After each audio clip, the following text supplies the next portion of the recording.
Dan itu dijadikan barangan jualan, Naomi. Itu banyak tuh presiden yang selalu jual-jual itu. Oh, Presiden gimana tuh, sebelumnya Pak? juga jual-jualin itu dia. Oke. Mau pemilu dia jualin tuh. Dia kirim ke DPR yang katanya draftnya kan. Iya, iya. Tapi nggak jalan-jalan gitu. Jadi barang jualan. Bahwa gua ini anti korupsi loh. Ternyatanya nggak juga gitu loh. Prabowo sudah berjalan berapa lama? Yep. Dia perintahkan gua kejar sampai ke Antartika gitu. Nah, sampai Singapura yang mau ngejar nih pulang lupa ngambil jaket hujan. Atau dia sampai di Antartika kedinginan dia masuk angin dia pulang. Itu kita lihat loh. Apa udah jujur semua pengusaha ini? Apa udah semua jujur emangnya penegak hukum? Mana ada di negeri ini nggak dipolitisasi? Sampah aja dipolitisasi. Apalagi undang-undang kayak begitu, ya kan?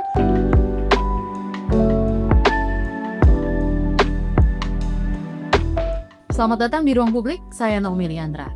Teman KBR, rancangan Undang-Undang RUU Perampasan Aset mulai dibahas Komisi 3 DPR bersama Badan Keahlian DPR sejak pertengahan Januari lalu. RUU ini masuk prioritas legislasi nasional di 2026. Nasibnya terkatung-katung hampir 2 dekade sejak diusulkan pada masa pemerintahan Presiden SBY. Desakan agar perancangan tersebut segera dibahas dan disahkan terus menguat, termasuk saat demo akbar Agustus 2025 lalu. Harapannya bisa menjadi terobosan dalam upaya pemberantasan korupsi. Urgensi ini menilik laporan pemulihan aset Komisi Pemberantasan Korupsi KPK 2020-2024 yang mencapai sekitar 2,5 triliun rupiah.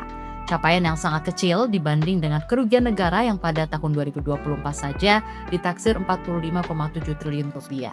Dan artinya ada celah besar antara uang yang dirampas koruptor dengan nominal yang kembali ke kas publik. Di sisi lain banyak juga catatan atas draft regulasi ini, misalnya saja potensi penyalahgunaan wewenang, salah sita, alat represi politik, kemudian juga hingga rentan pelanggaran HAM. Berbagai catatan tersebut berulang kali muncul tanpa arah penyelesaian yang jelas. Mengapa begitu sulit menggolkan RUU Perampasan Aset dan siapa saja yang bakal dirugikan jika skema perampasan aset disahkan? Apakah RUU ini layak didukung sebagai terobosan baru pemberantasan korupsi dan bagaimana peluangnya disahkan di tahun ini 2026? Dan saat ini di studio KBR sudah hadir bersama saya ex Wakil Ketua KPK, Pak Saud Situmorang. Halo Pak Saud. Baik, Naomi. Sebaliknya kabar gimana? Saya baik, luar biasa Pak Saud juga ya. Akhirnya sampai di studio KBR, terima kasih banyak Pak. Iya, saya suka berada crowded jalannya ya. Mudah-mudahan pemerintah supaya cepet tuh ngeberesin. Betul, jadi biar lebih lancar semuanya ya. Iya. Nah tapi balik nih Pak, kita memulai hari ini dengan berbincang soal permasalahan kasus korupsi yang nggak ada end-nya, nggak ada habisnya nih Pak. Kayaknya ada aja terus. Dan apalagi belakangan ini makin ngegas juga kasus-kasus baru yang bermunculan gitu kan. Nah soal RUU Perampasan Aset nih Pak Saud, akhirnya udah mulai digodok DPR kan Pak ya. Ini seperti apa Pak dari tahun 2008 tanggapan Anda? Ya sebenarnya kalau kita lihat kronologisnya itu karena memang dari awal saya waktu di BIN itu kan banyak menangani kasus transnational crime. Saya fokus di situ. Waktu itu kita bikin satgas transnational crime itu kan banyak cabangnya itu mulai dari penyeludupan orang, penyeludupan barang, terus pencucian uang, terorisme dan seterusnya. Nah makanya ketika itu tahun 2006 kita itu meratifikasi Piagam PBB anti korupsi. Ini zamannya Pak SBY. Jadi 2006 jadi udah 20 tahun 20 tahun yang lalu ya 20 tahun yang lalu kita itu cuma ngomong-ngomong sampai hari ini gitu. Sampai hari ya. Sebagaimana kita ketahui pasal 20 dari Piagam PBB itu kan menghendaki bahwa kita harus meminta setiap orang yang nggak bisa dipertanggungjawabkan hasilnya yang disebutnya illicit enrichment. Kalau Naomi punya kekayaan nggak bisa dipertanggungjawabkan itu dari mana, itu negara harus beresin, gitu kan. Jadi jelas hasilnya dan most likely itu untuk fokus kepada anti korupsi. Kemudian kita lepas dulu dari persoalan terorisme dan seterusnya. Pada khusus pada anti korupsi pasal 20 Piagam PBB itu menghendaki itu sebenarnya kita diwajibkan sebenarnya. Ada 3 hal yang di situ harus kita bereskan dalam Piagam PBB dalam kaitan 4 hal korupsi itu mulai dari perdagangan jabatan, kemudian perdagangan suap menyuap antar swasta, terus illicit enrichment, baru kemudian penyuapan antar negara. Kalau di Amerika itu punya mereka pengusaha Amerika tidak boleh nyuap di Indonesia, FCPA namanya. Foreign Corruption Practice Act itu nggak boleh, dan itu semua sudah ada di dalam piagam PBB itu. Yeah. Nah, kemudian illicit enrichment ini atau pengayaan yang di luar dari yang sebenarnya, nah itu kan sebenarnya hasil dari korupsi. Yeah. Nah itu sebabnya kita membuat undang-undang. Sebenarnya undang-undangnya itu bisa jadi kita sebut undang-undang perampasan aset atau kasih nama yang lebih nonjok, sebenarnya bisa. Apa tuh, Pak? Undang-undang kekayaan yang nggak jelas datangnya, kira-kira Mendingan gitu aja nggak sih? Iya, pencuci. Manis Illicit banget perampasan aset gitu ya. Iya. Cantik banget. Itu lebih bagus, undang-undang yang tidak jelas undang-undang Yang nggak jelas asal dari mana kekayaannya. udah gitu aja, sederhana. Jadi jangan bikin macam-macam gitu. Iya. Baru kemudian kalau itu disebutnya nanti sebagai non-conviction based, kan ini disebutnya non-conviction based Yep. asset. Jadi dia disita tanpa harus putusan pengadilan dulu. Karena kalau putusan pengadilan dulu orangnya meninggal, orangnya lari. Ini banyak nih sekarang lari ke luar negeri nih. Panjang lagi ya. Panjang. Jadi sebenarnya itu ambil dulu. Yang tentunya kita harus punya ada due process of law, nggak boleh main gitu aja. Betul. Jadi perlu dibuat juga. Sebenarnya KUHP yang ada juga bisa. Emang KUHP yang sekarang ini juga kan bisa di-challenge di peradilan kalau dia nggak benar gitu. Jadi sekali lagi nggak ada keraguan kenapa kita kok nggak beresin ini dari awal gitu. Ini lebih kepada memang, ya kalau saya bilang sih, kalau bicara elite enrichment, di Indonesia kan banyak orang kaya nggak jelas penghasilan dari mana kan. Iya dong. Mulai dari itu dia perdagangan jabatan segala macam. Kita kan belajar dari IKTP, itu kan perdagangan jabatan sebenarnya. Jadi dia nggak ada kaitan langsung dengan proses pengadaan itu, tapi dia menentukan. Nah itu perdagangan jabatan. Di piagam PBB itu sudah kita tanda tangani, sekali lagi 20 tahun tuh tidur, Anomi. Anyway nih Pak, 20 tahun maju mundur. Kenapa kok sulit banget menggolkan RUU perampasan aset ini, Pak? Karena memang di kepala kita itu masih berpikirnya itu Mindsetnya nih berarti. Iya, mindset, value, iya. disebutnya value. Value-nya itu kita masih hanya mikir kita ini ya kita atur sendiri, ini negara kita. Padahal kita kan selalu bicara global. Iya. Ya kan, selalu global gitu, tapi mikirnya lokal banget gitu. Bicara digital tapi ininya analog banget. Jadi mereka nggak menanggapi bahwa sebenarnya ini value global. Yang kemudian kita pasar modal, kemudian kita ditegur segala macam, itu kan sebenarnya bagian dari bentuk dari cara kita tidak bisa menuju kepada syarat-syarat instrumen-instrumen global yang disebutnya 20 tahun. Jadi sekali lagi, ketakutan kita itu apa sebenarnya? Kalau memang kita anti korupsi benar, ya kita harus minta pertanggungjawab orang. Lu punya duit tuh dari mana gitu? Iya. Kalau kamu pengusaha, mana pajaknya, mana? Betul. Ya kan? Apa jenis usahanya, kan gitu? Nggak ada. Di Indonesia ini begitu ada orang KTP, kita bisa mesen makanan, ya nggak? Iya. Datang ke rumah, menunya jelas. Pernah nggak mesen Gojek? Sering dong. GoFood? Iya. Nggak pernah nyasar kan itu? Enggak. As simple as that untuk mengontrol sebenarnya. Tapi kok susah banget ngontrolnya. Nah, kecuali itulah yang disebut conflict of interest. Penyebabnya di conflict of interest. Jadi ada kepentingan yang terganggu dari banyak orang si pembuat undang-undang ini. Apakah itu umpamanya mereka ragu non-conviction base-nya itu, jadi itu disita dulu, ya kan? Apakah itu yang ditakutkan? Kan itu semua ada prosesnya. Jadi sekali lagi, kalau sudah dimulai dari awal dan sudah ada konsep-konsepnya dari awal, kenapa itu nggak diketok? Dan sampai hari ini kita lihat juga ada nggak kemajuannya? Itu sebenarnya yang saya sebut sebagai conflict of interest, keganggu kepentingannya. Jadi itu sebenarnya pemicunya gitu ya, 20 tahun kenapa nggak digolin nih si RUU perampasan aset. Kalau bahasa tadi kita RUU perampasan orang-orang kaya duit dari mana gitu ya bahasanya. Iya, sebenarnya itu undang-undang lu punya duit dulu punya harta dari mana gitu aja. Lebih sederhana sebenarnya. Iya. Dan itu dijadikan barangan jualan, Naomi. Itu banyak tuh presiden yang selalu jual-jual itu. Oh, Presiden gimana tuh, sebelumnya Pak? juga jual-jualin itu dia. Oke. Mau pemilu dia jualin tuh. Dia kirim ke DPR yang katanya draftnya kan. Iya. Tapi nggak jalan-jalan gitu. Jadi barang jualan. Bahwa gua ini anti korupsi loh. Ternyatanya nggak juga gitu loh. Oke. Iya kan? Tapi kalau kita flashback nih Pak, ketika Anda menjadi wakil ketua KPK saat itu, sebenarnya gimana Pak sulitnya menyita aset koruptor saat itu Pak? Mungkin bisa diceritakan tentang landasan aturannya juga yang sekarang tanpa undang-undang perampasan, apa ya masih lemah memberantas korupsi juga atau gimana Pak? Ya memang kan demand-nya itu adalah mengembalikan uang yang diambil dan itu jumlahnya cukup besar. Betul. Ya kan? Ya. Jadi bagaimana mengembalikan itu dan selalu perdebatannya adalah yang dikembalikan dan ganti ruginya nggak seperti Seperti yang diambil, Yang didapat diambil lah. yang dirugikan yang diambilnya dari negara. Ya. Ya, jadi kenapa proses ini angka yang besar ini nggak bisa dikembalikan? Itu kan macam-macam bentuknya. Jadi kita juga nggak boleh dong ngambilin aset orang lain atau siapapun mereka yang terkait korupsi untuk kemudian itu kita ambil begitu saja. Tapi sebenarnya kan kita bisa gampang memastikan dari auditor juga gampang kok memastikan dia punya stadion gitu. Stadion itu dibangun tahun berapa gitu ya. Itu kan kita bisa pastikan. Ditelisik banget gitu Iya, ya. itu orang dengan KTP aja sekarang udah jelas kok. Kita udah memastikan bahwa itu diperoleh sama dia setelah dia menjabat. Itu diperoleh itu dari neneknya dia. Itu nggak ada keraguan sebenarnya. Tetapi ketika kemudian kita harus mengambil itu di luar dari proses putusan pengadilan dan problemnya itu di dalam korupsi ini kenapa diingatkan oleh PBB ini kan studi kasus dari banyak negara.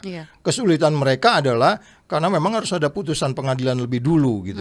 Nah, jadi kalau umpamanya ditanyakan kenapa selama di KPK apa aja problemnya, ya sekali lagi selama itu masih bisa kita hitung utuh prosesnya dan auditor kita paham tentang itu bahwa ini terus kita ambil karena ini dia peroleh dari yang disebutnya sebagai hasil korupsi, itu nggak sulit. Cuman yang jadi masalah sekarang adalah kalau orangnya itu pergi lari, nah itu kan jadi stuck. Itu kan jadi stuck sementara kita udah persepsikan bahwa kita mempunyai dua bukti yang cukup bahwa dia memang pelaku, ada peristiwa pidana yang dia lakukan. Itu salah satu mempermudah sebenarnya. Dan itu lebih kepada kemudian efek jerahnya juga. Makanya PBB udah menyebut 4 hal tadi, satu diantaranya illicit enrichment ini. Ada orang kaya nggak jelas asal usulnya dan itu harus diambil. Jadi pada periode yang lalu kita bisa juga melakukan tanpa ini juga, tetapi dia menjadi lebih sulit karena memang harus diputuskan oleh pengadilan dulu. Baru kita ngambil gitu, baru kita sita, baru kita kembalikan ke rakyat, baru kita berikan ke Kementerian Keuangan kalau dia umpamanya itu aset yang berasal dari katakanlah disita negara, apakah itu swasta, itu kan jadi milik negara gitu. Tapi upaya perampasan aset para koruptor ini masih sulit banget ya sih Pak? Saya katakan kembali lagi dengan kan udah kerjasama juga sama PPATK dan juga BPK kan ya? Ya. Cuman jadi masalah sekarang ini kita juga tahu kan.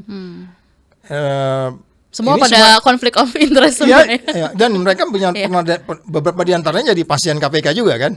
Ya, lembaga auditor ini kan pernah jadi pasiennya KPK juga. Jadi saling check and balance satu sama lain. Jadi auditor dicek, KPK-nya dicek juga oleh auditor. Fungsi itu yang kita harapkan bisa berjalan. Jadi koordinasi itu baik, tetapi menjadi pertanyaan besar ketika kemudian umpamanya ambil contoh pencucian uang. Sudah ada PPATK di sana. PPATK bekerja sama dengan Kementerian Keuangan. Kemudian bekerja sama juga dengan KPK. Dan mereka mempelajari suspicious transaction.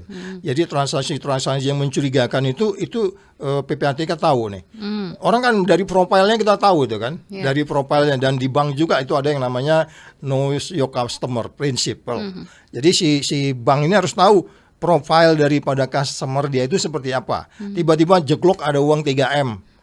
Katakanlah mereka juga lengah di situ karena transaksi biasa, PPATK bisa melihat bahwa ini ada sesuatu transaksi yang di luar dari profil orang itu, ya kan? Itu bisa dipelajarin sebenarnya. Tapi ujuk-ujuk pada tahun 2025 Menteri Keuangan juga bikin apa yang namanya Badan Intelijen Keuangan.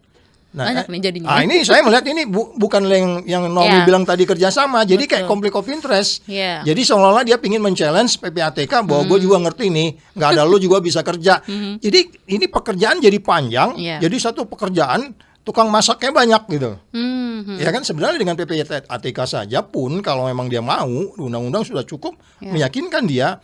Gue liatin semua transaksi Di mana yang nggak benar, gue bisa pastikan, gue laporin kepada penegak hukum, apakah KPK, KPK, kejaksaan dan lain. Jadi buat Indonesia, Naomi, ini bukan soal struktur, But ini bukan soal strategi, ini bukan soal staff, ini bukan soal style, ini bukan soal apa-apapun lah, yang mulai dari yang kita sebut manajemen gitu. Ini soal nilai. value Ini itu soal ya. ini soal kepentingan, bahwa memang memberantas korupsi itu kalau nggak sama nilainya, ya kan, ini kita hanya mengatakan ini akan noisy terus begini terus. Prabowo sudah berjalan berapa lama? Yep. Dia perintahkan gua kejar sampai ke Antartika gitu. Nah, sampai Singapura yang mau ngejar nih pulang, lupa ngambil jaket hujan. Atau dia sampai di Antartika kedinginan, dia masuk angin, dia pulang. Itu kita lihat loh.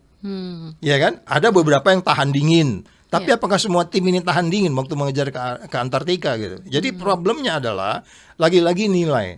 Nilai itu nanti akan menunjukkan integritas. Kalau nilainya udah kuat, itu pasti integritasnya muncul. Tahan tekanan, gaji biasa pun dia akan kejar. Kita kan tahu di aparat penegak hukum kita, mau apakah itu jaksa, hakim, semua kan problem. Ada duit di rumah hakim 1 triliun, itu kan gambaran semua bahwa benar. Even presidennya sudah ngomong kayak gitu aja masih belum bisa menjalankan. Jadi kompleksitasnya banyak. Oke, tapi base-nya adalah nilai itu ya. Kalau nilai mereka nggak bisa pegang, berarti memang nggak bisa lanjut. Oh iya, karena kalau dalam bahasa yang sering saya omongkan di media, mungkin kamu bosan juga sering dengan saya ngomong. Kalau di KPK itu ada 9 nilai. Jujur, peduli, mandiri, disiplin, tanggung jawab, berani, sederhana, adil. Ada 9 nilai. Makanya waktu ada pimpinan KPK pakai helikopter disorot kan, karena prinsipnya sederhana. Betul. Iya kan, adil kan. Kita butuh orang-orang yang berani, nggak butuh orang-orang penakut. Ya gitu, 9 nilai itu ada. 9 nilai itu dipasarkan tuh kepada kantor-kantor tuh. Dibikin juga tuh di websitenya sama dia. Ini 9 nilai. Kita mengerti apa yang namanya jujur. Apa udah jujur semua pengusaha ini? Apa udah semua jujur namanya penegak hukum? Apa udah jujur semua masyarakat kita? Ini problem nilai. Ketika nilai itu belum bisa di-create oleh pemerintahan sekarang, mau bikin struktur apapun, strategi apapun, sistem apapun, orang apapun, ini undang-undang belum jadi nanti, ini sama dengan nasibnya undang-undang pencucian uang. Undang-undang pencucian uang itu kan tujuannya tadi begitu. Bagaimana orang ada uang disimpan, diobah, di-layering sekali, diarahkan lagi, pindah kemana-mana, itu dia bisa tahu gitu. Bahwa kalau ada tipikologi itu sebenarnya nggak ada alasan PPATK tidak menyerahkan itu ke penegak hukum menindaklanjutinya. Tapi mereka selalu nggak punya confidence, mesti ada dulu yang namanya predicate crime. Jadi mesti kita jelasin dulu, ngerampok dulu orang ini, baru kita bisa adili. Padahal sebenarnya illicit arrangement itu lo punya harta, nggak jelas dari mana datangnya, gua hukum lo. Itu filosofi pencucian uang yang menurut saya, kembali lagi Naomi, diskusi kita hari ini, nanti kita ketemu lagi kalau undang-undang itu datang kita bahas. Gue yakin masih gini aja. Gitu ya Pak ya? Iya. Aku nggak mengutuki lo ya. Tapi ini kita lihat deh. Tapi terawangan yang biasanya benar. I know my people well. Okay. You know your people well ya. Yes. Oke, tapi kalau kita menilik masuk ke RUU perampasan aset ini ya Pak Saud ya, masuk prolegnas prioritas di saat ini benar komitnya DPR dan juga pemerintah atau gimana Pak? Dan siapa aja sih sebenarnya yang bakal dirugikan kalau seumpama ini perampasan aset disahkan gitu? Tadi kan konflik of interest gitu ya. Spill dong Pak. Iya, kalau dia nanti akan, karena ini kan yang mau dikejar kan perilaku evil kan, perilaku jahat kan ini yang mau dihentikan dari sini. Perilaku orang yang greedy, perilaku orang oportunis, perilaku orang yang kebutuhannya nggak bisa dikontrol, perilaku orang-orang yang rusak karena sistem, kemudian dia merusak juga sistem, ya kan? Kan by definition kan gitu ya, korupsi itu karena greedy, need, opportunity dan sistemnya. Nah ini kemudian bagaimana menghempang ini? Gitu. Ya, jadi kalau kita lihat bagaimana siapa sebenarnya yang harus dikenakan di sini ya, karena by definition korupsi itu adalah penyimpangan kekuasaan. Naomi, kamu mau nyimpang di mana? Kekuasaan kamu apa, Dek? Kamu mau nyimpang di mana gitu? Mungkin nggak kamu nyimpang? Nggak ada Pak. Iya, mana kekuasaan kita juga nggak punya. mau nyimpang apa? Paling-paling Sebentar kamu lagi nyimpang, kuasa, Pak. paling-paling kamu nyimpang di rumah gitu karena kuasa kan anak-anak matiin TV, kamu bilang gitu kan? Itu udah paling tinggi. Udah paling tinggi suruh matiin TV aja Iya. atau pembantu lah. Iya. Ini asapnya kebanyakan asap nih. Kita mau menyimpang di mana? Ya makanya saya bilang kalau kita bicara undang-undang perampasan aset, yang disasar tuh orang-orang yang punya kekuasaan yang cenderung disimpangkan. By definition memang korupsi itu di situ. Nah, bagaimana kita bisa menjaga mereka supaya kekuasaan mereka sesuai dengan kode etik mereka. Ya kan, kemudian sesuai dengan SOP, sesuai dengan aturan-aturan. Kita kan udah dengar di masa lalu bagaimana SOP dimainin, SOP dilanggar, itu penegak hukum loh, Iya. ya kan? Ada kemudian bahkan undang-undang tertulis, pimpinan KPK main badminton segala macam, terakhir kena pasal 21 dan seterusnya. Jadi kalau kita lihat siapa yang terkena, ya orang-orang yang punya kuasa. Yang punya kuasa itu di mana? Di lembaga legislatif, di lembaga eksekutif, dan di yudikatif. Oke. Kalau kita ordinary people, gue mau pakai apa ya? Paling-paling ngebentakin supir taksi loh. Lo lihat kiri, lihat kanan. Gitu. Itu kan udah wow banget ya. Itu udah gak enak banget gitu. Nah, tapi termasuk sama yang belakangan ini lagi rame kan Pak, OTT. Banyak banget sejumlah kepala daerah yang kena OTT gitu kan. Ini gimana Pak? Ya, jadi sekali lagi. Faktor utamanya apa?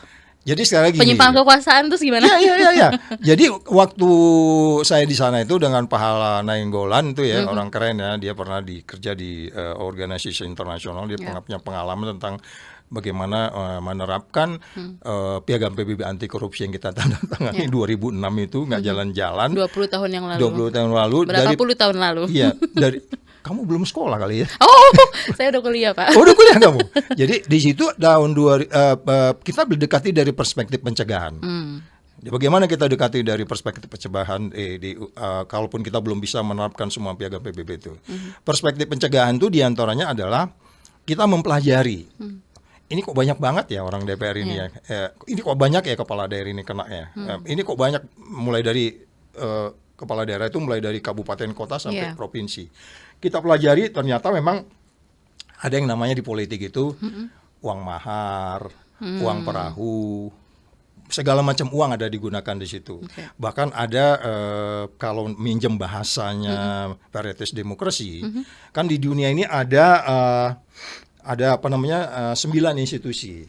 Ini kalau saya dagang kayak gini pasti orang nonton di podcast ini kok pesawat tuh ngomongnya gitu lagi. Most likely template banget nih, template banget. 9 institusi di dunia ini menentukan indeks persepsi korupsi Indonesia saat ini per hari ini itu 37. Hanya 3 angka di bawah Nepal, Dek. Ya, makanya orang bilang ntar lagi kita di Nepalin nih, kan gitu kan? 3 angka di bawah Nepal. Salah satu yang menilai adalah yang namanya Varietas Demokrasi. Varietas Demokrasi itu salah satu institusi setelah World Economic Forum, Economic Intelligence Unit, the World Justice Project, World Competitive Index, segala macam ada indeks-indeks itu disatuin, keluarlah angka 37 tadi. Salah satu yang ikut menilai namanya Varietas Demokrasi. Varietas Demokrasi itu dari 1 sampai 100, kita dapat nilai itu hanya 22 per tahun ini. You can imagine. Dari 1 sampai 100, cara kamu berdemokrasi, Naomi, kamu dapat angka 22. Kok nilainya diskonan banget, Pak? Memang begitu. Apa yang dinilai? Iya. KPU-nya dinilai. Kamu lihat KPU kemarin kayak gimana? Bingung antara ngasih susu, ngasih segala macam, anak nggak cukup umur segala macam. Terus kemudian bagaimana egalitarian di partai politik, keuangan di partai politik, kode etik di partai politik. Terus kemudian bagaimana kaderisasi di partai politik. Ini kan semua hancur ini. Nggak ada ujung-ujung, kita nggak ngerti ada orang tiba-tiba jadi ketua partai ya kan. Itu orang luar ketawa. Awal dari demokrasi yang rusak ini, itu menjadi high cost. Itulah yang kemudian kalau kita lihat kemarin rata-rata yang kena OTT itu ada tim sukses di situ kan? Iya, ada tim suksesnya juga ya. Iya kan disebutnya kan? Iya, dia nagih. B mana B? Ini gimana B? Ini kemarin ini udah jalan berapa bulan nih kan gitu kan?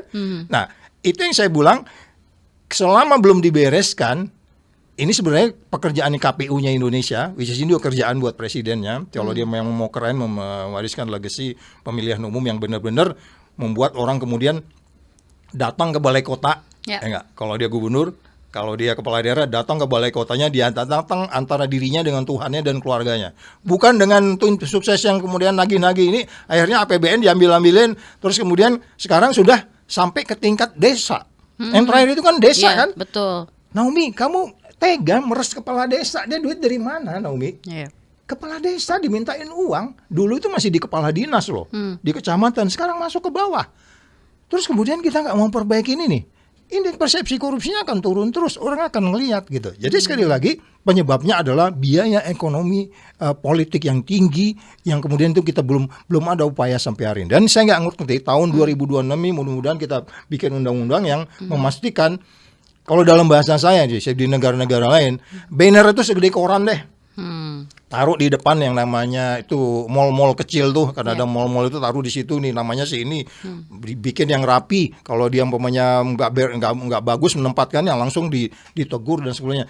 Nggak mesti harus banner segede apa Stadion Senayan kayak gitu kan, duitnya dari mana gitu ya kan, kita kan tahu. Di setiap titik tuh mukanya mereka semua. Iya ya kan, itu duitnya dari mana coba? Iya. Padahal sebenarnya si rakyat mungkin yang gue lihat akhirnya yang banyak baliho kan yang dipilih kan. Padahal perilakunya belum tentu tuh. Nah, padahal kan dia datang dengan program. Kalau dia datang dengan program kan cukup TikTok. Kan cukup ada yang lain-lain gitu. Jadi sebenarnya teknologi ini harus digunakan gitu. Sekali lagi biaya yang besar itu membuat ekonomi kita jadi ruwet karena memang sistem pemilihan yang ruwet. Nah, oke lah Pak. Tadi soal ongkos politik sampai demokrasi mahal gitu ya. Tapi kalau bisa dikatakan apakah ini artinya langkah pencegahan itu tidak berjalan alias mandek, atau memang selama ini ya itu tadi nggak ada gitu ya karena konflik of interest aja? Ya, di daerah itu banyak program-program juga. Waktu kita di sana itu ada apa yang kita sebut program tuh Monitoring Center for Prevention, MCP gitu ya. Itu di situ tuh kita kedatang ke Pemda ngobrol. Ngejelasin, nih loh Pak. MCP tuh begitu ya? Iya, ini yang ruwet-ruwet ini loh Pak. Kemungkinan kan kita udah tahu di mana bakal main-main itu ya. Apa itu yang namanya APBD, pengadaan barang, perizinan, terus kemudian promosi jabatan, terus pengawasan dan seterusnya itu ada. Itu semua ada. Dan sudah ada yang namanya kayak dashboardnya. Tiap daerah dikasih nilai sekian. Bahkan daerah yang tertentu juga mereka ada yang lebih bagus dari yang lain, tapi yang jelek justru nggak ada OTT, yang bagus ada OTT-nya. Jadi itu juga kadang-kadang angka itu suka saru itu. Ya, makanya waktu itu kan ada istilahnya itu dalam statistik itu ada 3 kebohongan, lies, damn lies, statistik gitu. Jadi statistik itu kadang-kadang ngebohong juga gitu loh. Iya. Ya, jadi itu mesti hati-hati. Betul ya. Iya, betul. Valid juga. Nah, jadi sekali lagi bagaimana pencegahan ini bisa dijalan secara efektif? Modul-modulnya itu sudah banyak. Bahkan ada yang namanya kalau mereka mau melaporkan, ada whistleblowing system yang bisa kita dibentuk, memproteksi mereka kalau kemudian dia melaporkan tapi kemudian dia ada risiko keamanan dan seterusnya. Itu semua dilakukan. Tapi lagi-lagi memang kalau umpamanya memang korupsi ini dilakukan secara sistemik, sama dengan yang terakhir di kepala dinas itu, yang di bupati itu kan itu mulai dari atas sampai bawah. Nah, kalau udah sistemik, cara ngadapinya tidak sistemik, ya kita hanya hit and run. Jadi kelihatan gagah OTT gitu, tapi sebenarnya nggak menyelesaikan. Nah, ini yang menurut saya, terus orang bilang OTT-nya hentikan aja. Ya, di OTT aja nggak berhenti, apalagi nggak di OTT kan gitu. Kira-kira gitu. Tapi sistemnya kan tadi ada ya Pak, modul tadi juga Pak Saud mention banyak gitu.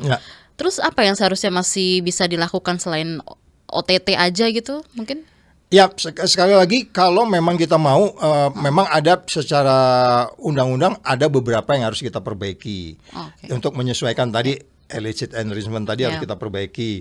Undang-undang anti korupsi kita juga harus diperbaiki. Tipikor kita ada beberapa pasal yang belum menyesuaikan kepada yang disebut piagam PBB yang sudah kita tanda tangani. Terus kemudian KUHP-nya udah seperti itu, tapi kemudian kan KPK-nya sekarang kita berharap itu kan menjadi bagian yang kompleksitas Indonesia dari tahun 60 sampai sekarang, dari 45 lah sampai sekarang itu nggak berubah. Ketika kemudian dibentuk KPK itu di luar dari badan yang sangat independen sebagaimana diminta oleh bagian PBB, nyatanya kan sekarang dia bagian dari pemerintah. Nah, kita minta itu Prabowo, lu kembaliin tuh, ya kan, menjadi badan yang independen. Pada marwahnya lah ya. Supaya kemudian kita bisa men-challenge banyak orang, kemudian kita bisa supervisi, koordinasi, monitoring, pencegahan, penindakan kepada yang lain, ya kan? Ya silakan kalau ada KPK yang nakal, tangkapin tuh polisi. Polisi ada yang nakal, tangkapin sama KPK kan gitu. Itu kan salah satu cara untuk check and balance, nggak ada yang dominan satu sama lain. Tapi kalau kita kemudian mengatakan bagaimana ini kita lakukan ke depan dalam kaitan penindakan dan pencegahan, semua instrumen-instrumen yang ada ini pun itu sebenarnya bisa dijalankan.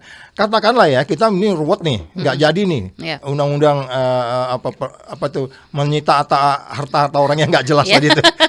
RUU pakai bahasa kita ya, Pak? Pakai bahasa kita lah, menyita orang yang hartanya nggak datang sumbernya, nggak jelas sumbernya gitu kan.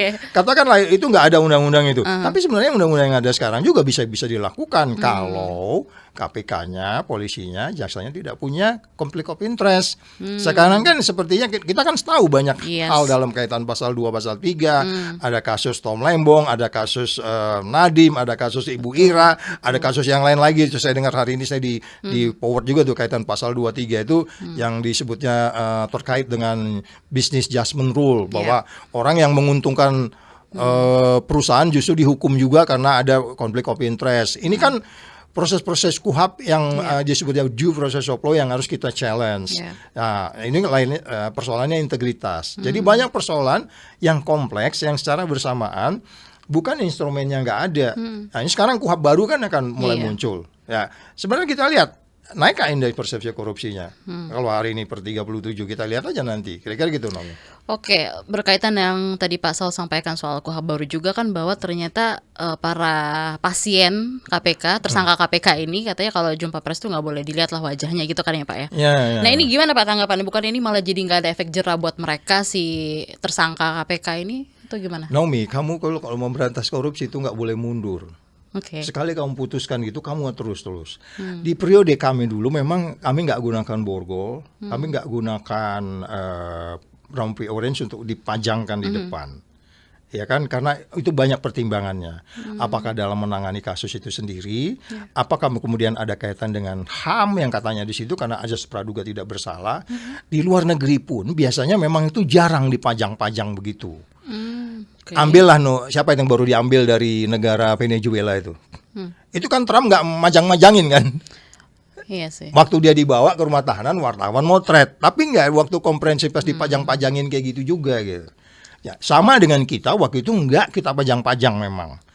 Cuman waktu dia keluar dari gedung KPK tuh dipotretin semua. Oh itu wajahnya si X tuh, ya kan? Karena nggak mungkin juga kita nggak tunjukkan mereka ke media, karena salah satu syarat pemberantasan korupsi itu transparan. Berikut baru transparan, akuntabel, bebas dari konflik kepentingan dan fair. Fair dong. Kalau satu kamu pajang, lain nggak kamu pajang, tuh fair nggak? Enggak dong. Makanya kita waktu itu karena belum kita pajang waktu itu, ya kita nggak pernah majang setengah-setengah. Tapi pertimbangannya apa Pak? Nggak dipajang sih? Waktu itu strateginya adalah, ketika itu strateginya adalah yang saya bilang tadi. Ada pertimbangan bahwa itu masih didalamin dan itu masih dikembangkan dan seterusnya. Kemudian menyangkut juga masalah azas praduga tidak bersalah. Pertimbangan filosofisnya dalam. Nah sekarang begitu selesai, KPK-nya diganti undang-undangnya, dipajang nih sama pimpinan berikutnya nih.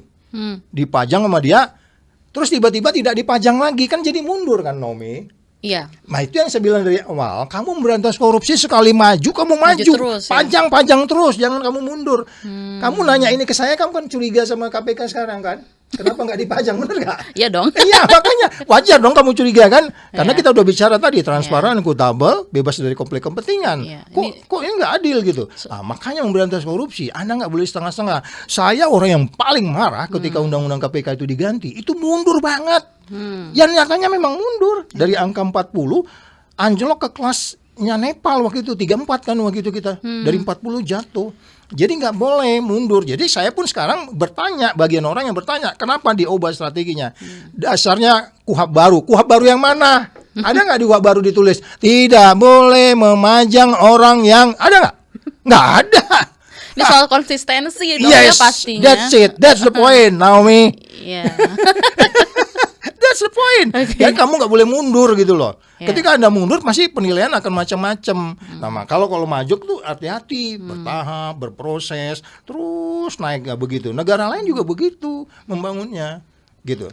Tapi kalau pengalamannya Pak Saud, soal keamanan gimana Pak? Ya soal keamanannya Pak Saud saat itu pada saat menjabat sebagai. Oh iya, memang kan kita memang waktu itu kan ada analisis ya, ada analisis. Kan semuanya itu nggak pernah dibuat oleh kita sendiri. Karena yang kita khawatirkan konflik of interest. Betul. Sama dengan waktu kita mau naikin gaji, itu gaji itu kita berlakukan untuk pimpinan berikutnya loh. Bukan di periode saya gitu. Yeah. Supaya nggak konflik of interest. Begitulah kita sacrificing-nya itu untuk melihat hati-hati supaya nggak konflik of interest. Nah, oleh sebab itu, ketika kemudian kita ada risiko, kita panggil konsultan. Lu hitung dong, apa sih risikonya? Pimpinan risikonya 1, dihajar orang karena salah ngomong di TV. Sampai kayak gitu-gitu dia itu dihitung tuh. Ya, jadi risiko-risiko itu kita hitung, terus pendekatannya gimana? Terus bagaimana cara mengatasinya? Penyelidik risikonya apa?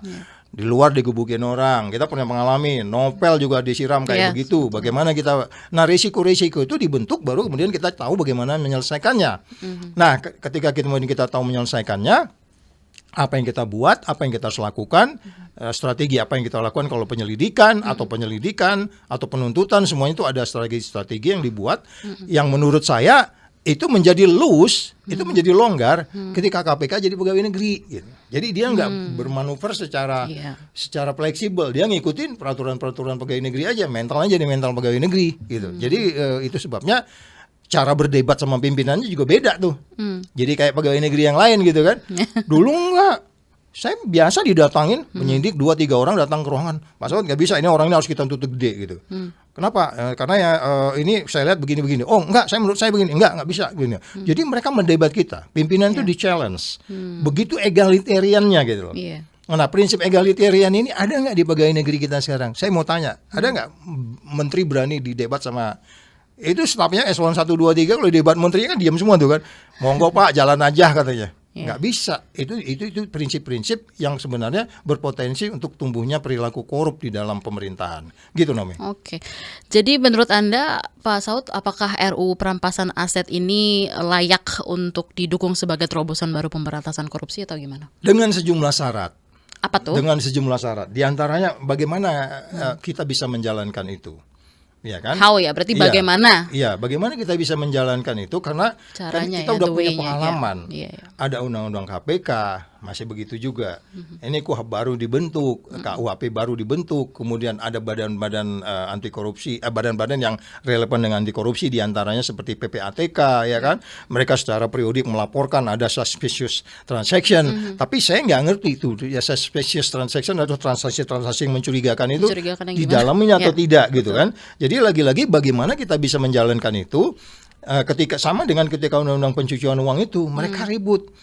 Oh ini kok jadi seperti mesti ada tindak pidananya dulu gitu. Nah, bahkan beberapa ahlinya berubah cara berpikirnya. Yang menurut saya sih di undang-undang itu saja pun sudah jelas sebenarnya. Ketika kemudian ada seseorang yang nggak jelas dananya dengan tindak pidana pencucian uang ini pasal 2 pasal 3 itu sudah menggambarkan apakah itu yang disebutnya sebagai apa namanya layering uang ya kemana, terus larinya kemana, ya terus mengubah aset itu kan disembunyikan dengan berbagai macam cara. Itu sebenarnya bisa dilakukan tanpa juga harus memutuskan tindak pidananya dulu gitu. Itu bisa berdebat loh itu, tapi sebenarnya itu bisa dipakai sebenarnya. Itu sudah jelas, nggak ada beda sebenarnya nanti dengan undang-undang yang mau kita bentuk ini. Jadi persoalannya kembali lagi bagaimana kita bisa menjalankan ini sehingga kemudian dia bisa perform. Orang yang kayaknya nggak jelas itu harus kita adili gitu. Nah, orang mulai bilang, oh nanti siapa yang nyita, nanti katanya ada dipolitisasi. Mana ada di negeri ini nggak dipolitisasi? Sampah aja dipolitisasi, apalagi undang-undang kayak begitu, ya kan? Mana aja nggak dipolitisasi? Apa ini apa ini tergantung sama political will juga dong berarti ya? Oh ya, itu udah pasti, itu udah pasti. Jadi artinya pemberantasan korupsi itu kan, itu yang saya bilang ya sorry aja ya. Saya bukan buat Prabowo GR nih gitu ya kan. Memang selama saya 4 tahun di KPK nggak pernah gue dengar presiden ngomong awas lo ya gue kejar lo sampai ke Antartika tuh. Agak berbeda sama Prabowo, udah hampir 30 kali dia ngomong. Yang lain lagi di forum-forum tidak resmi. Tapi kan itu masih omong-omong tuh. Bagaimana itu bisa direalisir oleh timnya yang mau ke Antartika kedinginan pulang lagi tuh. Nggak kuat dingin dia. Atau mungkin di tengah jalan pulang aja. Iya, lupa alasan lupa bawa jaket hujan gitu. Nah, ini masih jalan panjang yang menurut saya. At the end memang bagaimana kita bisa menjalankan apa yang disebut kode etik. Oke. Nah, di KPK itu kode etik tuh kuat, Hmm. ya kan? Orang bisa dipanggil, diadili dengan perilaku umpamanya udah jelas kamu nggak boleh datang ke tempat itu atau kamu tidak boleh ketemu dengan siapapun yang ada kaitan dengan perkara yang kita tangani. Tapi kenapa Anda pergi? Oh enggak, saya ketemunya kebetulan. Nggak ada alasan kebetulan. Karena di undang-undangnya bilang dengan alasan apapun pimpinan KPK tidak boleh bertemu dengan orang yang ada kaitannya dengan perkara yang sedang ditangani. Wah, saya kebetulan ditemu di lift, nggak ada alasan. Makanya dia harus kemana-mana sendiri. 4 tahun Naomi, saya kemana-mana kalau nggak sama istri sama anak supaya dilihat. Ke mall juga pergi. Pas lagi ke kamar mandi ketemu dipotret teman Naomi, Saud ketemu si X katanya kan. Pura-pura di kamar mandi. Itu jadi problem kan. Nah, as simple as that, Anda mengkontrol orang-orang yang bergerak di anti korupsi. Dia harus detail. Kalau dia loose, you gone. Itu dia. Tapi kalau setahun ini kira-kira untuk di 2026 ini akan masih jadi omon-omon atau gimana nih terawangannya Pak Saud? Kalau ini Disahkan lah di 2026 nih kira-kira gimana nih si RUU perampasan aset ini? Ya, saya belum bisa ngelihat timetable yang mereka buat kan. Timetable yang mereka buat itu kan belum jelas tuh. Harusnya kan per hari ini kita ngelihat. Ini pasal 1, pasal 2 sampai kemudian terakhir per tahun ini tanggal berapa, bulan berapa kita golkan gitu. Kan hanya masuk dalam daftar hanya tahun ini aja kan. Iya, betul. Masuk dalam prolegnasnya gitu. Tapi bagaimana itu dijalankan? Bagaimana itu yang disebut sebagai meaningful participation dalam buat hukum itu kan ada istilah meaningful participation. Oh ya kan?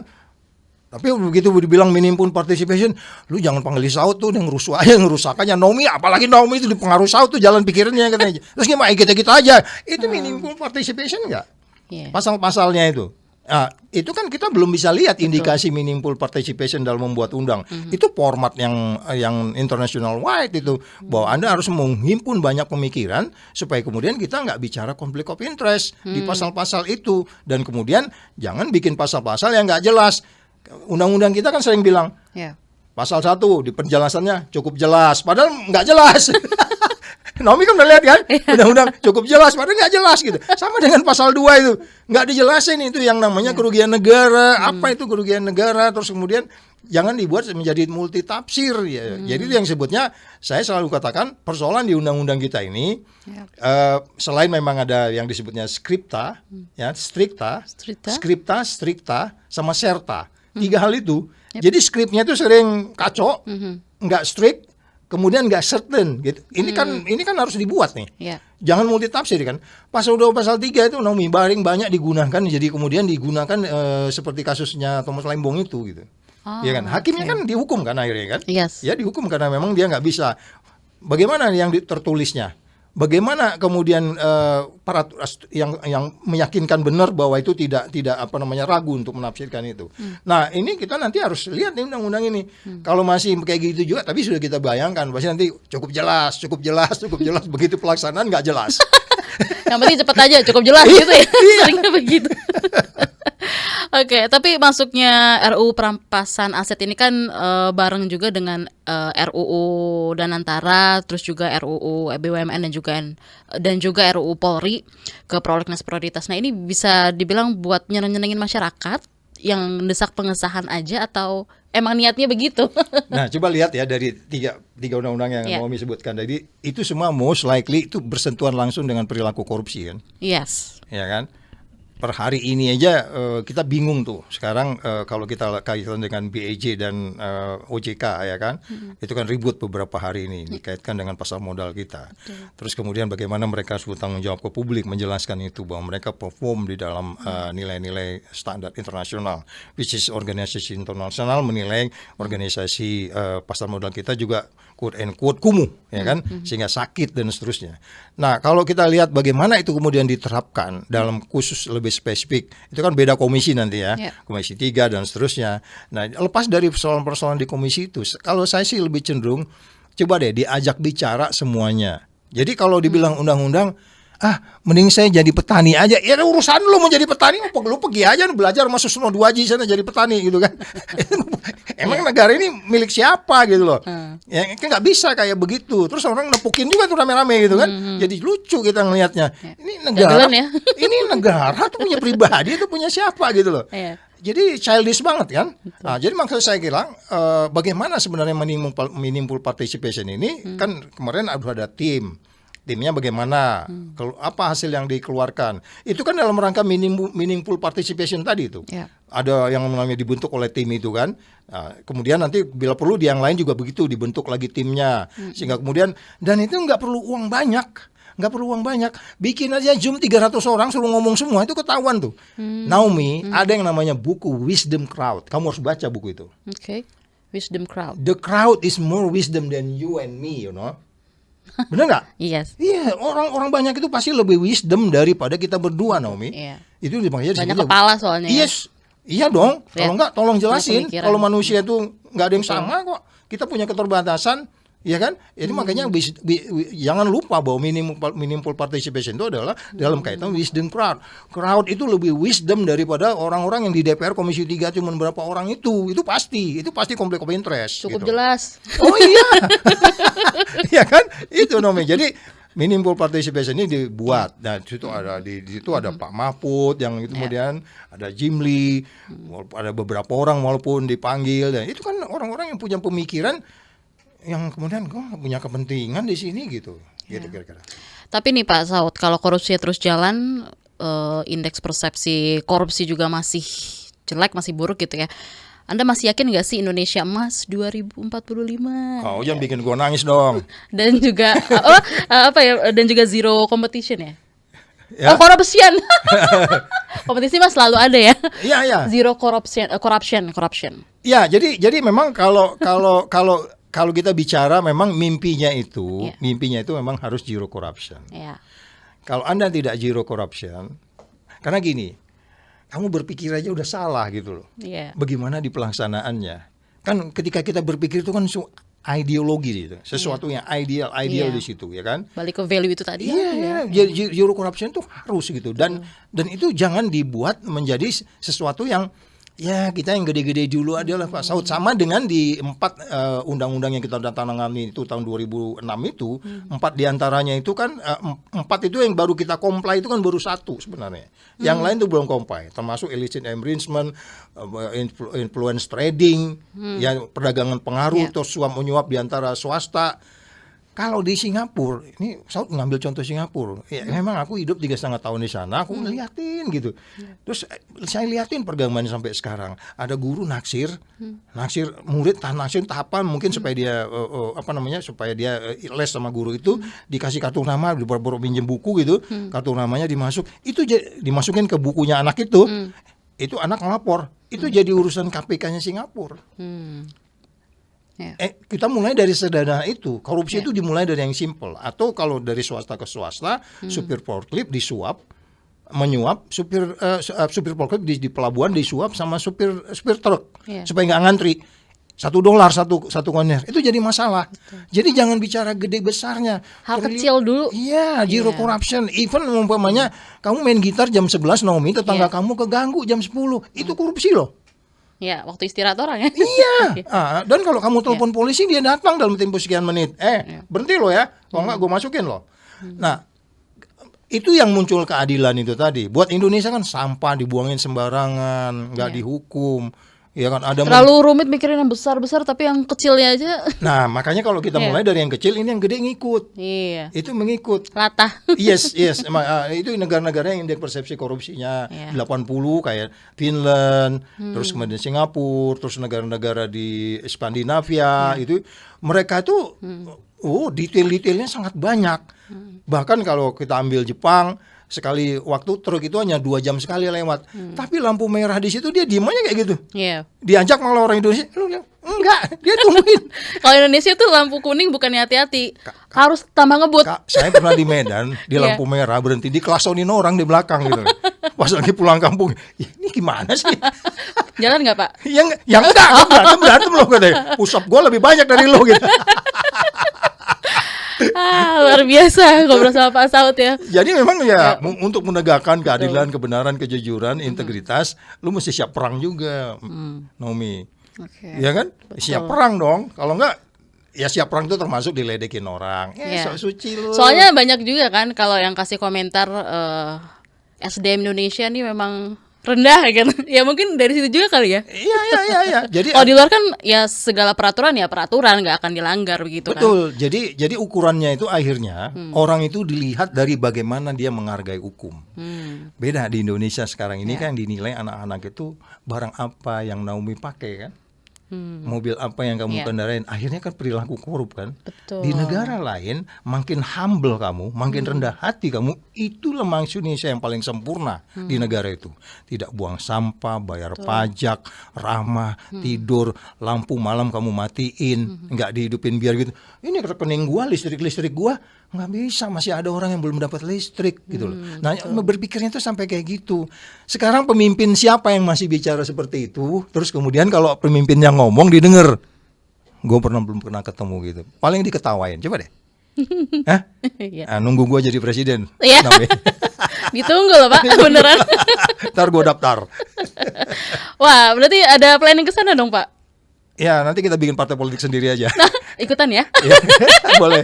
Karena kalau partai yang sekarang masih transaksionalnya masih tinggi, masih istilah saya itu kita perlu cara baru untuk melukis kembali Indonesia. Kalau yang sekarang itu udahlah itu kanvasnya udah kayak begitu, alat lukisnya begitu, cara pelukisnya juga gitu. Perlu cara baru untuk kemudian kita menggambar Indonesia yang lebih baik. Oke, baik. Kalau gue punya uang gue bikin sendiri. Iya. Nah itu mungkin sekaligus jadi statement penutup ya Pak Saud gitu ya, nggak kerasa ini udah hampir 1 jam kita ngobrol. Cepet banget ya. Untuk Indonesia yang lebih baik ke depan dalam hal pemberantasan korupsi gimana Pak Saud? Silakan. Yang saya khawatir itu sebenarnya bukan kita nggak punya aturan. Naomi, tahun 71 kita punya undang-undang yang mirip sekali dengan undang-undang tindak pidana korupsi yang kita buat tahun 99. 99 kita buat. Itu malah di depan piagam PBB loh.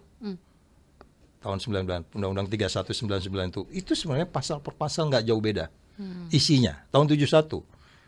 Tahun 98 hampir kiamat, ya kan? Iya, betul. Kamu belum lahir 98. Sudah dong. Kamu di mana kamu? Saya lagi Udah sekolah? Sudah sekolah. Ikut unjuk rasa nggak? Enggak. Dari apa? Aku 98 tuh jadi intel, aku ngamatin orang gitu. Iya. Hampir kena timpuk juga saya. Nah, jadi maksud saya tahun 71 itu kita punya undang-undang. Terus kemudian kita ubah undang-undang itu. Sekarang kita mau ubah lagi. Jadi bukan persoalan kita tidak punya aturan untuk kemudian untuk Indonesia menjadi apa yang kita sebut sebagai, kalau kamu bicara emas itu kan berarti nilai. Iya. Punya memiliki nilai, nggak dipengaruhi oleh pasar modal mau gimana pun. Emas tuh nggak pernah cerita turun kan, emas itu kan.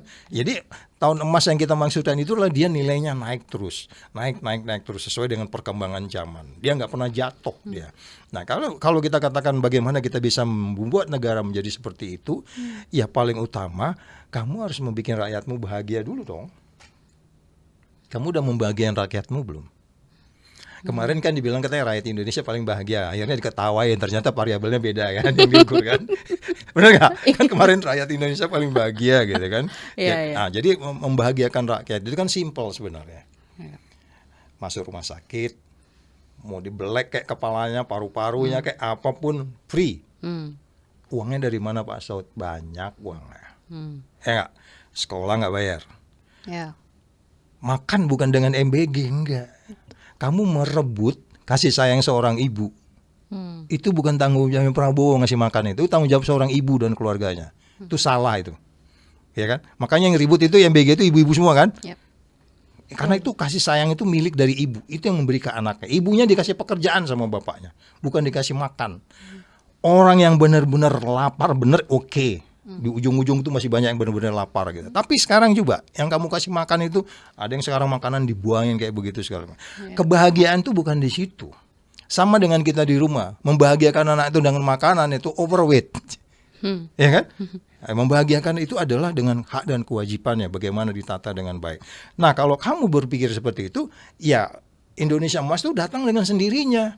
Masyarakatnya tertib, bayar pajak. Nah, sekarang kan kalau kamu pajak kan diancam-ancam sama petugas pajak kan dengan sistem target kan. Yang saya kemarin ngomong di beberapa podcast, orang usaha yang udah mulai tutup aja diancam, akhirnya stres orang itu. Jadi banyak persoalan-persoalan untuk membahagiakan rakyat ini dari sisi ideologi. Tadi kita udah bicara ideologi, udah bicara politik, udah bicara ekonomi, bicara sosial dan seterusnya. Ya, tapi semuanya bungkusnya itu adalah bagaimana kita bisa membersihkan korupsi ini sehingga orang yang berkuasa nggak abuse of power. Ketika kekuasaan itu dilakukan dengan abuse, pasti rakyatnya bahagia.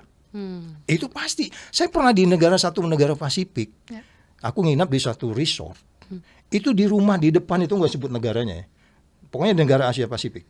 Di daerah-daerah yang dekat Australia ke sana itu. Di depan, aku tinggal di resort itu dalam rangka konferensi internasional.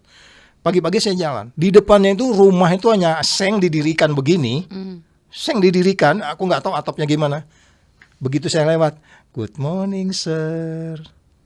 Basicnya udah happy. Karena negaranya juga tidak abuse. Dia tahu walaupun parlemennya kacau, mereka bisa ganti parlemen kapan aja, demokrasinya jalan.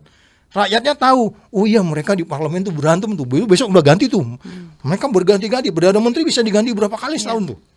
Rakyat tahu, oh iya memang mereka memikirkan kita. Mereka tahu yang diperdebatkan kan. Kamu tahu sekarang yang didebatkan DPR itu apa? Bersentuhan nggak langsung dengan ke bawah? Ya. Itu yang membuat kita sulit untuk mewujudkan Indonesia emas tahun 2000 berapapun selama kita masih abuse of power. Rakyat tuh tahu kok. Tiap hari ada di TikTok. Ya. Seminim-minimnya pulsa yang kamu punya, kamu buka TikTok. Oh, begini ya caranya. Ya kan? Jadi sekali lagi harus hati-hati untuk kemudian bagaimana merawat kekuasaan yang diberi ini.